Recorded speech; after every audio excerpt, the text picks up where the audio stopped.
तो यूपी में बारिश का असर अब नदियों के बढ़ते जलस्तर के रूप में दिखाई देने लगा है। गंगा और यमुना दोनों तेजी से उफान की ओर बढ़ रही हैं। कानपुर, उन्नाव और प्रयागराज जैसे जिलों में प्रशासन ने बाढ़ को लेकर तैयारियां तेज कर दी हैं। नदी किनारे बसे गांव में लोगों की चिंता बढ़ने लगी, जबकि राहत और बचाव की टीमें अलर्ट मोड पर है। यूपी में मानसून अब सिर्फ बारिश नहीं बल्कि बाढ़ की आहट भी लेकर आया है। कानपुर में गंगा का जलस्तर 24 घंटे में 1 मीटर से ज्यादा बढ़ गया है। उन्नाव में कटरी के गांवों की चिंता बढ़ने लगी है, तो प्रयागराज में अब गंगा के साथ यमुना भी उफान पर है। प्रशासन अलर्ट मोड पर है। राहत शिविरों से लेकर नाव और स्वास्थ्य सेवाओं तक की तैयारियां तेज कर दी गई हैं।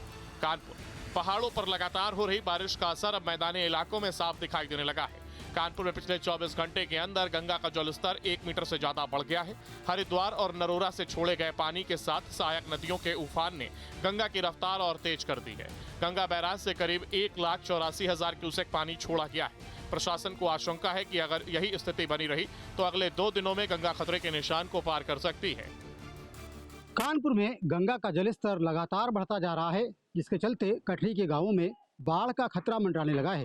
यहाँ खेतों में पानी जाने की संभावना बढ़ गई है। दरअसल पिछले 24 घंटे में ही 1 मीटर से अधिक गंगा का जलस्तर चढ़ा है, जिसके चलते बाढ़ का खतरा बढ़ गया है। वहीं प्रशासन ने भी अपनी तैयारियां तेज कर दी हैं। गांवों को अलर्ट किया गया है। तमाम ऐसे गांव जो निचले इलाके में हैं, वहां प्रशासन ने लोगों को अलर्ट किया है कि उनके गाँवों में बाढ़ का पानी भर सकता है, जिसके चलते लगातार वहाँ पर निगरानी रखी जा रही है। इसके अलावा पुलिस प्रशासन ने भी अपनी सतर्कता बढ़ा दी है। लगातार गंगा के ऐसे क्षेत्र जो बाढ़ से प्रभावित होते हैं, वहाँ पर गतिविधियां बढ़ा दी गई हैं। वहाँ पर लगातार निगरानी रखी जा रही है। उन्नाव में गंगा किनारे बसे करीब 100 गांवों के हजारों परिवारों की धड़कनें तेज हो गई हैं।